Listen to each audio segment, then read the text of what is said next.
नमस्कार दोस्तों, मैं हूं रमाश्रय शर्मा। आप देख रहे हैं right news.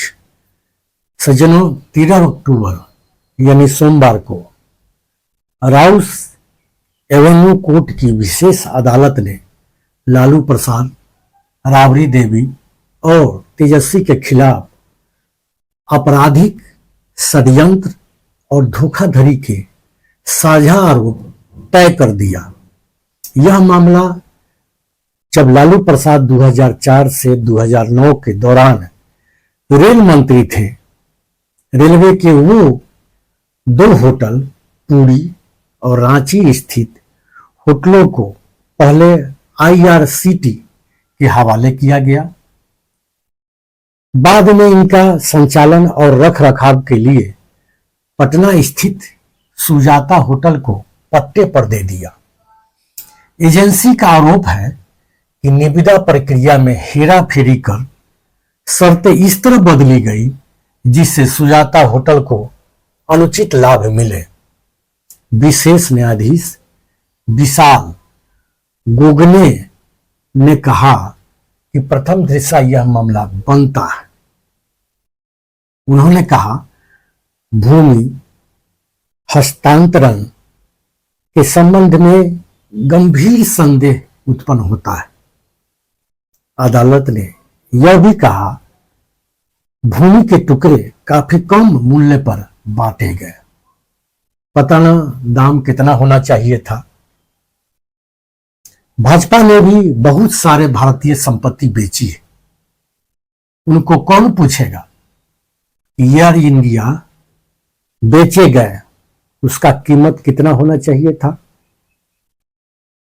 TCL company Tata से बेची गई, इसका कीमत कितना होना चाहिए था।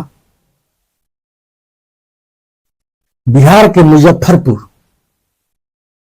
रेलवे का बटलर फैक्ट्री बेची गई, पता नहीं इसका कीमत कितना होना चाहिए था। मजाल है कि कोई सवाल उठा दे।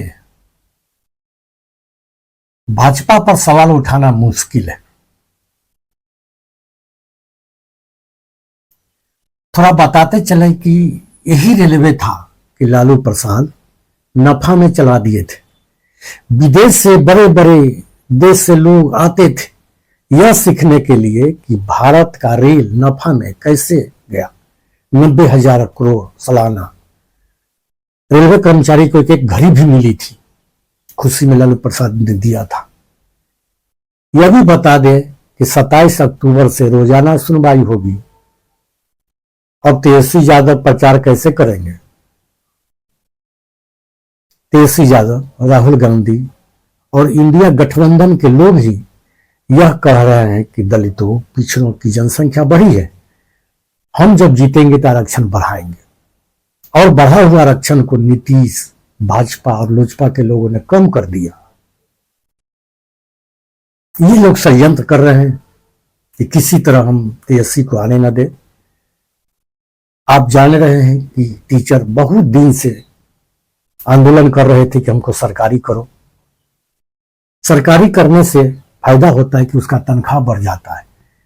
तेजस्वी यादव ने सारे टीचर को सरकारी कर दिया। बीपीएससी से एक परीक्षा नॉमिनल लिया और उसका तनख्वाह बढ़ा दिया। 7,000 8,000 तनख्वाह टीचर का बढ़ गया। और सरकारी हो गए, इंक्रीमेंट मिलेगा, डीए मिलेगा, पे कमीशन मिलेगा। इस तरह से वो 2 लाख 2.5 लाख पर रिटायर कर सकते हैं। लेकिन यही नीतीश कुमार उसको टरका रहे थे। यहां तक कि टीचर के साथ साथ किरानी और चपरासी को भी संविदा पर बहाल करने लगे थे, क्योंकि उन लोगों का तनख्वाह टीचर से बढ़ रहा था। अब जो तेजस्वी यादव जो सरकारी किया, लाखों लोगों को, टीचर को लाभ पहुंचाया और आगे भी कहा कि हम सरकारी कर्मचारी बहाल करेंगे। जबकि आप जानते हैं कि भाजपा और नीतीश का नियम है कि हम सरकारी नहीं होने देंगे, प्राइवेट कर दिया जाएगा। सब प्राइवेट आदमी के हाथ से पूरे देश के प्रॉपर्टी बेच दिए जाएंगे और नौकरी देना प्राइवेट का काम रहेगा, चाहे 5,000 दे या 10,000 दे या जो करे। ये उनका प्रोग्राम है, धीरे धीरे कर रहे हैं। आपको मालूम होना चाहिए सज्जनों कि अभी अभी 5 बैंक का बोली लगा हुआ है। इलेक्शन भी चालू है और 5 बैंक, जिसमें यूको बैंक भी है, बेचे जा रहे हैं। उसका बोली लग रहा है, कुछ शेयर बेचे जाएंगे, लेकिन लोगों को पता नहीं है। किसी तरह तेजस्वी को आने न दिया जाए, ये षड्यंत्र। इसी समय ये मामला जब 2009 का है, 2004 का है, जब तेजस्वी यादव का मुझदारी भी न हुआ था, तो उसी समय चालू करना चाहिए। आज क्या कर रहे हैं इलेक्शन के समय? क्योंकि तेजस्वी आएगा तो नौकरी देगा। आरक्षण में जो घपला कर रहे हैं, दलितों पिछड़ों को ज्यादा नंबर पर नौकरी, और जो जनरल व्यक्ति है उसको कम नंबर पर नौकरी दे रहे हैं, ये तो सब कुछ जानता भी नहीं और जानने भी नहीं दे रहे हैं। कोई आवाज भी नहीं उठा रहा है। तेजस्वी ने आवाज उठाया था, राहुल गांधी ने कहा था नॉट फाउंड लिख दिया जाता है, नॉट फाउंड सुटेबल लिख के, और उसके जगह पर जनरल को बहाल किया जा रहा है। सज्जनों, आगे मैं और बताऊंगा। आज तक के लिए इतना ही। आप जरूर देखिएगा प्रशांत किशोर जी ने उप मुख्यमंत्री सम्राट चौधरी के बारे में क्या है, अगला एपिसोड में मैं बताऊंगा। तब तक के लिए नमस्कार।